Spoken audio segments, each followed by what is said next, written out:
DPI Tamil News. Hindu சமய அறநிலையத்துறை ஆலோசனை கூட்டத்தில் மறுபதிப்பு செய்யப்பட்ட அரிய பக்தி நூல்கள் அனைவருக்கும் எளிதில் சென்றடையும் வகையில் புத்தக விற்பனை நிலையங்கள் ஏற்படுத்தப்படும் என்ற தீர்மானத்தில் அடிப்படையில் கூடுதலாக அமைக்கப்பட்டுள்ள 100 கோயில்களில் புத்தக விற்பனை நிலையங்களை இன்று தமிழக முதலமைச்சர் ஸ்டாலின் காணொலி காட்சி வாயிலாக திறந்து வைத்தார்.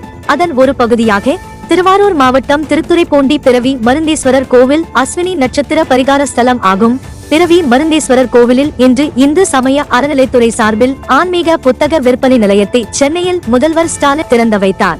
பின்னர் கோவிலில் நடைபெற்ற நிகழ்ச்சியில் கோவில் செயல் அலுவலர் முருகையன் முன்னிலையில் நகர்மன்ற தலைவர் கவிதா பாண்டியன் குத்து விளக்கு ஏற்றி வைத்து முதல் புத்தக விற்பனையை துவக்கி வைத்தார். இந்த நிகழ்ச்சியில் பக்தர்கள், பொதுமக்கள், கோவில் அலுவலர்கள் ஏராளமானோர் கலந்து கொண்டனர். குரல் செய்திகள் உடனுக்குடன் தெரிந்து கொள்ள DPI தமிழ் நியூஸ் சேனலை சப்ஸ்கிரைப் செய்து இணைந்திருங்கள்.